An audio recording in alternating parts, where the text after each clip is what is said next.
Welcome to Thought for February the 12th. Our readings are taken from Exodus 22, Psalm 75 and 76, and Mark chapter 8.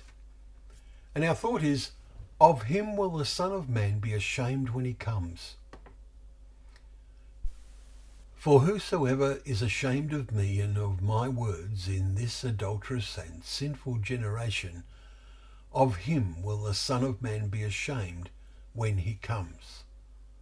So says Mark chapter 8 verse 38. Why would we be ashamed of Jesus, causing him to be ashamed of us? Notice he specifically refers to his words. What has Jesus said that we would be ashamed of talking to our neighbours and fellow workers about? Isn't our responsibility to share our faith with others? Next week we will read in Mark chapter 12 and must note Jesus' comment about the second commandment. You shall love your neighbour as yourself. There is no other commandment greater than these. Verse 31. Surely we talk to our neighbours. Are they aware of our faith? We don't feel ashamed of what we believe, do we? If we do, why? We must aim to overcome our shyness. When Jesus rebuked Peter because he refused to believe that Jesus was going to be killed, he said to him, "You are not setting your mind on the things of God." Verse 33. Let us try harder to set our minds on the things of God. In doing so, we will recall that even in the law God gave through Moses, there is the command, you shall love your neighbour as yourself. Leviticus 19 verse 18. This has been a commandment for all ages.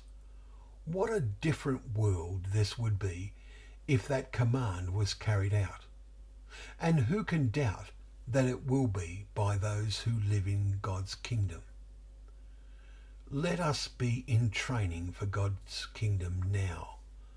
What better way to show your love for your neighbours than by encouraging them to believe in the words of Jesus? We must try to speak to them in the spirit of love, a desire to share something precious, the pearl of great price. This will be reflected in our attitude as well as in the words that we use. For we communicate as much by what we do as by what we say. The world has a word for it, body language.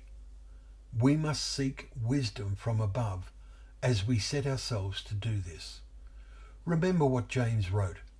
The wisdom from above is first pure, then peaceable, gentle, open to reason, full of mercy and good fruits, impartial and sincere. Well, thank you once again for joining us for Thought for the Day, where together we can open up the pages of God's Word, remembering that they are a lamp to our feet and a light to our path.